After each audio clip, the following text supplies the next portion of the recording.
Hello friends, उम्मीद करता हूँ कि आप लोग सभी अच्छे होंगे। दोस्तों, पिछले वीडियो में हम लोगों ने कक्षा 6 के इतिहास के पहले पार्ट के बारे में जानकारी प्राप्त की थी।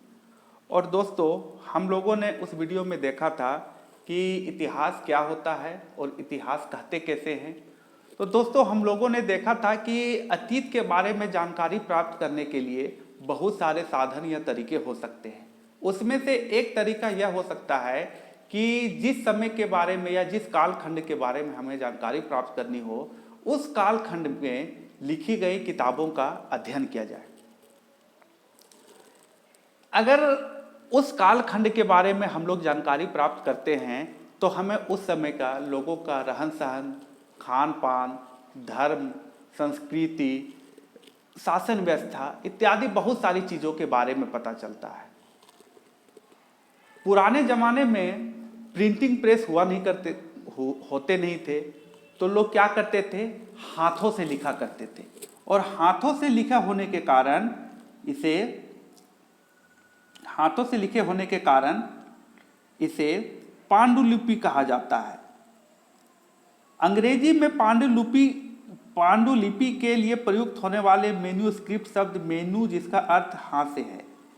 पांडुलिपि एक हिंदी वर्ड है और इंग्लिश में हम लोग इसे मेनूस्क्रिप्ट कहते हैं। अब मेनूस्क्रिप्ट जो होता है वो लैटिन शब्द मेनू से निकला हुआ है, मेनू से आया हुआ है, जिसका अर्थ होता है हाथ है, हाथ से निकला है।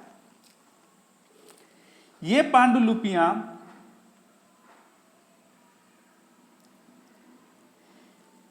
जो पांडुलिपियां लिखे जाते थे दोस्तों, वो ताड़ के पत्तों में लिखा जाता था और भूर्ज नामक एक पेड़ होता था, उसी पेड़ के छाल में लिखा जाता था। वेरी वेरी इंपॉर्टेंट दोस्तों। तो ये पांडुलिपियां जो होती थी वो प्रायः ताड़ पत्रों से लिखा जाता था और भूर्ज नामक एक पेड़ होता था, उसके छाल से लिखा जाता था। और यह भूर्ज नामक जो पेड़ होता था ये हिमालयी क्षेत्रों में पाया जाता था। तो इस चीज़ को याद रखेंगे, ये बहुत ही इम्पोर्टेंट है हमारे लिए कि ये जो पांडुलिपियां हुआ करती थी ये ताड़ पत्रों में लिखा जाता था या भूर्ज नामक एक पेड़ होता था उसके छाल में लिखा जाता था। और ये जो पेड़ होते थे, भूर्ज के जो पेड़ होते थे, वो हिमालयी क्षेत्र में पाए जाते थे। जैसे कि यहाँ पे एक दिया हुआ है दोस्तों, ताड़ पत्रों से, देखिए यहाँ पे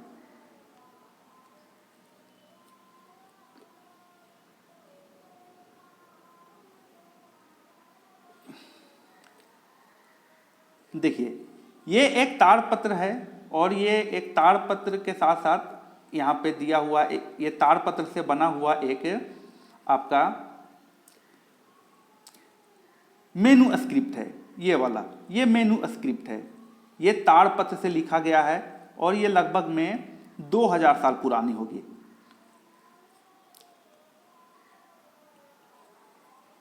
यह पांडुलिपि लगभग 1000 वर्ष पहले लिखी गई थी। यह पांडुलिपि जो दोस्तों, यह जो आप चित्र में देख पा रहे हैं, ये लगभग में 1000 साल पहले लिखी गई थी। उसके लिए प्रोसेस क्या होता था, तो लोग किताब बनाने के लिए ताड़ के पत्तों को काट करके उसके अलग अलग हिस्सों को एक साथ बांध दिया जाता था। और ये जो आप चित्र देख पा रहे हैं, यह भूर्ज के पेड़ की छाल से बना हुआ है।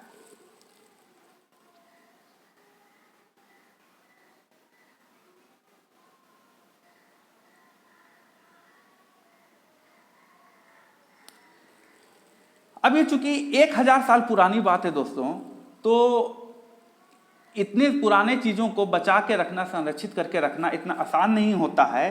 तो यहाँ पे बता रहा है कि इतने वर्ष में इसमें से कई पांडुलिपि को कीड़ों ने खा लिया तथा कुछ नष्ट कर दी गई।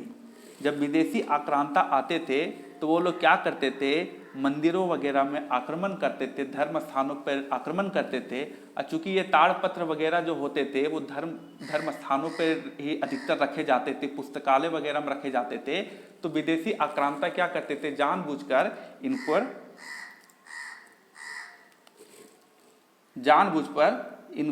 इन पर आग लगा देते थे या उनको नष्ट कर देते थे, ताकि संस्कृति को एक प्रकार से नष्ट कर दिया जाए। लेकिन फिर भी कई पांडुलिपि आज भी उपलब्ध हैं। यहाँ लिखा हुआ है कि प्रायः ये पांडुलिपियाँ मंदिरों और विहारों से प्राप्त होती है। इन पुस्तकों में धार्मिक मान्यताओं या व्यवहारों, राजाओं के जीवन, औषधियों तथा विज्ञान आदि सभी प्रकार की चर्चाएं मिलती हैं। कहा गया है कि इन पुस्तकों से हम क्या प्राप्त कर सकते हैं। अगर कहा जाए कि इन पुस्तकों से हमें क्या प्राप्त हो सकता है या क्या क्या हमको इस पुस्तकों से सीख सकते हैं, तो इन पुस्तकों में दोस्तों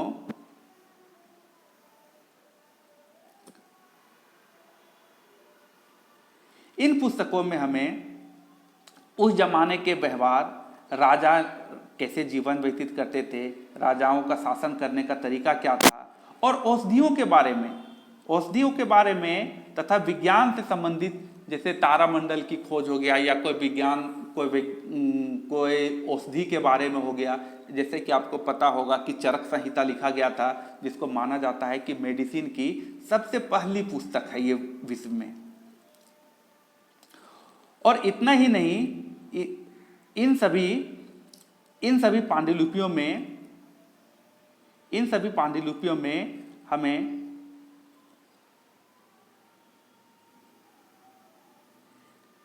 इन सभी पांडुलिपियों से हमें साहित्य के बारे में कविताएं, महाकाव्य, नाटक इत्यादि भी मिलते हैं। इनमें से संस्कृत में लिखे हुए कई सारे पांडुलिपि हैं, जबकि अन्य प्राकृत और तमिल में। तो याद रखेंगे दोस्तों कि इनमें से कई जो पांडुलिपियां हैं वो संस्कृत में लिखे हुए हैं, और कुछ भाषाएं जो है प्राकृत में हैं और कुछ तमिल में हैं। माना जाता है दोस्तों कि तमिल विश्व की सबसे पुरानी भाषाओं में से एक है, और उस जमाने में आज से 1000 साल पहले प्राकृत भाषा जो थी वो आम लोगों की बोलचाल की भाषा थी। ये बोला जा रहा है कि प्राकृतिक भाषा का प्रयोग आम लोग करते थे। अब अभिलेख के बारे में जानकारी लेते हैं। पहला तो ये हो गया कि आपका हम कैसे देखेंगे, किताबों के माध्यम से या पांडुलिपियों के माध्यम से कैसे हम अतीत के बारे में जानकारी प्राप्त करेंगे। अब हम अभिलेखों के बारे में अध्ययन करते हैं। दूसरा होता है अभिलेख। तो अभिलेख क्या होता था दोस्तों कि पुराने जमाने में लोग क्या करते थे, पुराने जमाने में राजा महाराजा जो होते थे वो क्या करते थे, अपने शासन व्यवस्था के बारे में, अपने लड़ाई के बारे में क्या करते थे, कुछ लिख देते थे। कठोर सतह पर, पत्थर वगैरह पर कुछ लिख देते थे, ताकि लोग उन्हें देख सकें, पढ़ सकें तथा उनका पालन कर सकें। राजा को कुछ फरमान जारी करना होता था, राजा जो होते थे वो कुछ ऑर्डर जारी कर दिए, तो उसको पढ़ने के लिए या उसकी जानकारी के लिए ये लोगों तक पहुंच जाए, तो कोई सूचना के लिए लोग क्या करते थे, राजा के दरबारी लोग क्या करते थे कि उसको लिख दिया करते थे कहीं पे पत्थरों पर। या राजा कोई जो होता था वो कोई यज्ञ कराता था, कोई बड़ा आयोजन करवाता था, तो उसके लिए भी क्या करता था, वो लिख दिया करता था। कहीं से वो युद्ध लड़ता था। कोई बहुत सारे लोग ऐसे होते थे या राज दरबारी ऐसे होते थे जो चाटुकार प्रवृत्ति के होते थे। वो राजा की बड़ाई के लिए वो क्या करते थे कि इसको लिखवाते थे, उत्कीर्ण करवाते थे, पत्थरों में कठोर सतह पर इसको लिखवाते थे, और लिखवाने के बाद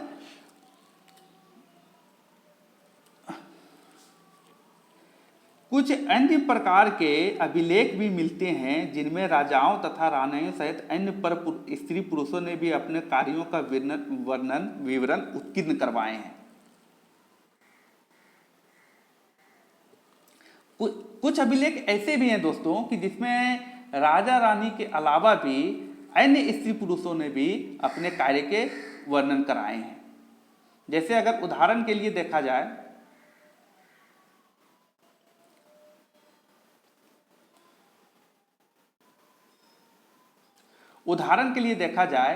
तो उदाहरण के लिए प्रायः शासक लड़ाइयों में अर्जित विजयों का लेखा जोखा रखते थे।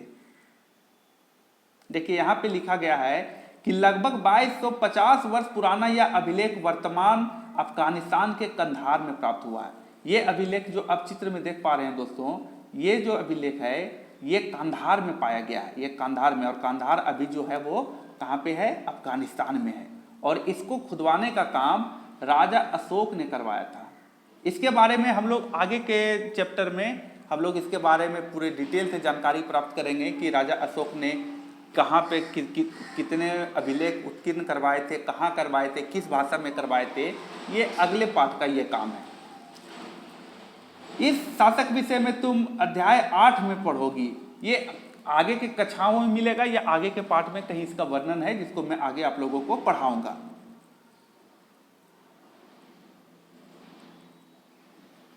अब ये भाषाएं जो होती हैं, ये जो लिखे गए थे, ये भाषाएं जो थी यूनानी भाषा में ये लिखे गए थे या अरमाइक भाषा में लिखे गए थे।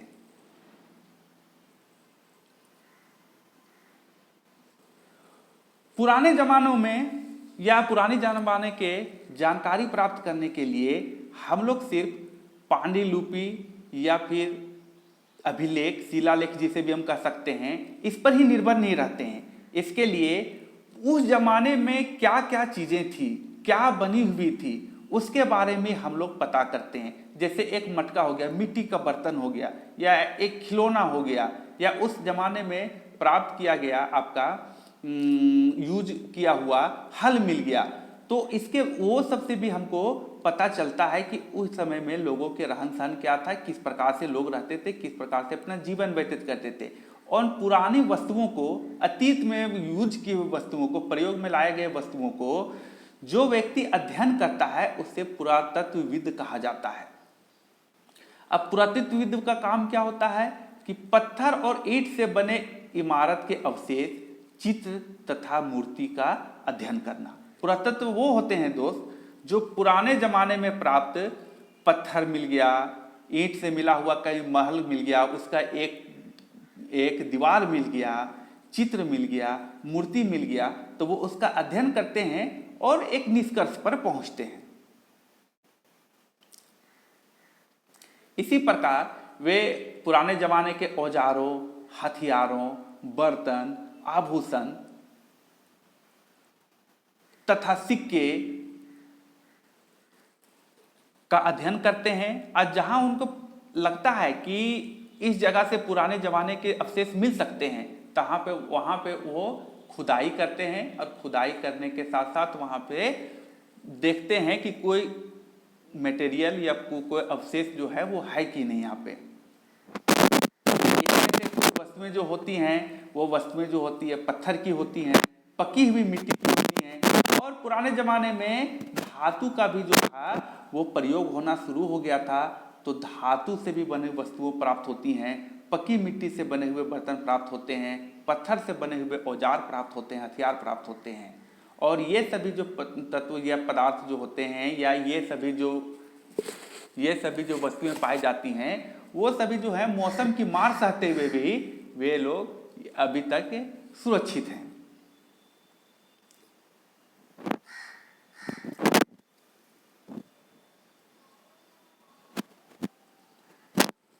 पुरातत्वविद जानवरों, चिड़ियों तथा मछलियों की हड्डियां भी ढूंढते हैं।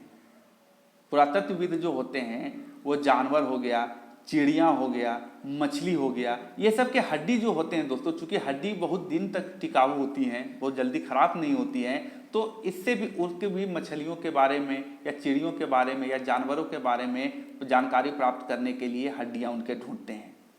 इससे उनको जानने में मदद मिलती है कि अतीत में लोग क्या खाते थे। चूंकि दोस्तों वनस्पति जो हो गया, पेड़ पौधे हो गए, उसके अवशेष इतने दिनों तक जिंदा रहना मुश्किल है या सुरक्षित रह पाना मुश्किल है, क्योंकि वो लोग क्या होते हैं, कार्बनिक होते हैं और तुरंत सड़ गल करके ये मिट्टी में मिल जाते हैं। लेकिन जानवर के जो हड्डी होते हैं उसके साथ ऐसे कोई बात नहीं है, वो हजारों हजार साल तक वो सुरक्षित रह सकता है। तो इसे पुरातत्वविद जो होते हैं वो अंदाज लगा पाते हैं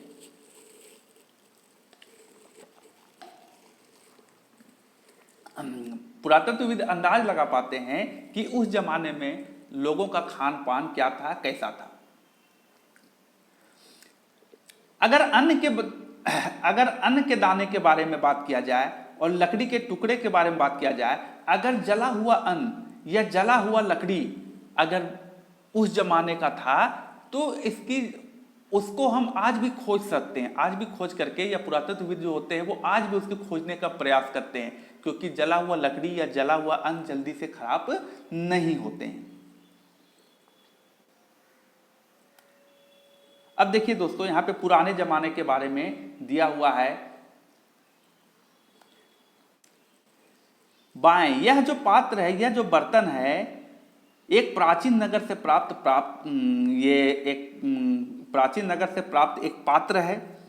इस तरह के पात्रों का प्रयोग 4700 वर्ष पूर्व हुआ करता था। लगभग में 5000 साल पहले इस प्रकार के बर्तन प्राप्त हुए करते थे।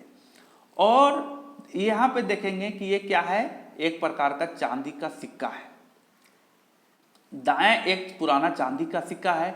इस तरह के सिक्कों का प्रयोग 2500 वर्ष पूर्व हुआ करता था। तो इस चीज को याद रखेंगे, परीक्षा में पूछा जा सकता है कि मिट्टी का बर्तन का प्रयोग कब होता था।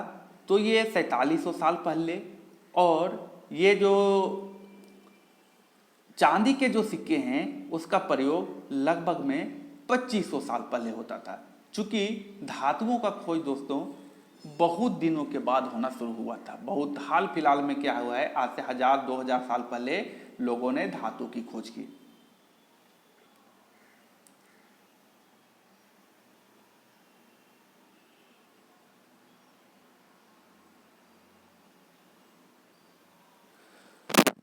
पुराने जमाने में जो चीजें मिला करती थी, चाहे वो अभिलेख हो या शिलालेख हो या ताम्रपत्र हो या कोई बर्तन हो, तो इतिहासकार उसे स्रोत कहते हैं।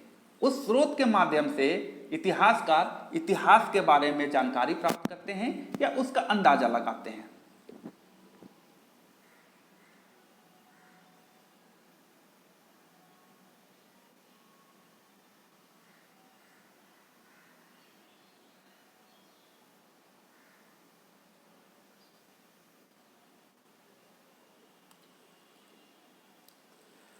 अब दोस्तों हम लोग देखेंगे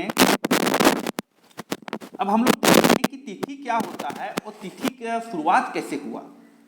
तो अगर दोस्तों देखा जाए कि नंबर लाइन एक संख्या रेखा है, तो यहाँ पे अगर 0 जिस दिन से तिथि स्टार्ट हुआ होगा, 1 तारीख, 1 महीना और पहला साल, पहली तारीख, पहला साल और पहला महीना से शुरू हुआ होगा। तो ये कब शुरू हुआ, तो जिस दिन ईसा मसीह का जन्म माना गया, ईसा मसीह का जन्म जिस दिन माना गया या हुआ, उस दिन से लोगों ने तारीख का शुरुआत किया। तो कहा गया है कि वर्ष की यह गणना ईसाई धर्म प्रवर्तक ईसा मसीह के जन्म की तिथि से की जाती है। और इससे पहले का जो समय था, इसे ईसा पूर्व कहा जाता है या बीसी कहा जाता है, इसे। और इसके बाद का जो ये इस तरफ जो होता है वो होता है आपको एडी, और इस तरफ जो होता है वो बीसी। मतलब ये जो होता है, ये इस दिन ईसा मसीह का जन्म हुआ था, इस दिन से तारीख का शुरुआत हुआ। और इससे पहले के जो दिन थे या तारीख थी उसे बीसी कहा गया, मतलब बिफोर क्राइस्ट कहा गया। और इसके बाद जिस दिन से ईसा मसीह पैदा हुए, उस दिन जो वर्तमान समय चल रहा है, तारीख चल रहा है, उस समय को एडी कहा गया।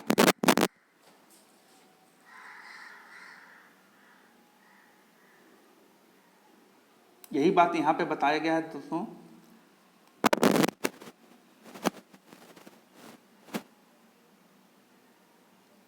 बीसी लिखा होता है पहले के तारीख में, ईसा पूर्व या बीसी इस तरफ। तीसरे हम लोग बोलते हैं बिफोर क्राइस्ट, ये बिफोर क्राइस्ट हो गया। और इसके बाद का इस तरफ का जो महीना, इस तरफ का जो तारीख हो गया, इसे एडी कहा जाता है। यह 2 शब्द से, लैटिन शब्द से बना हुआ एडी। यह एनो डोमिनी शब्द से यह बना हुआ है। और ये एनो डोमिनी जो है वो लैटिन शब्द है, जिसका मतलब होता है ईसा मसीह के जन्म का समय। तो दोस्तों आज के वीडियो में बस इतना ही। पहला जो क्लास 6 का इतिहास का जो पहला आपका पार्ट था वो लगभग समाप्त हो गया है। अब हम लोग दूसरे जो वीडियो हैं, दूसरा जो पार्ट है उसको हम लोग अगले वीडियो में देखने का प्रयास करेंगे। धन्यवाद।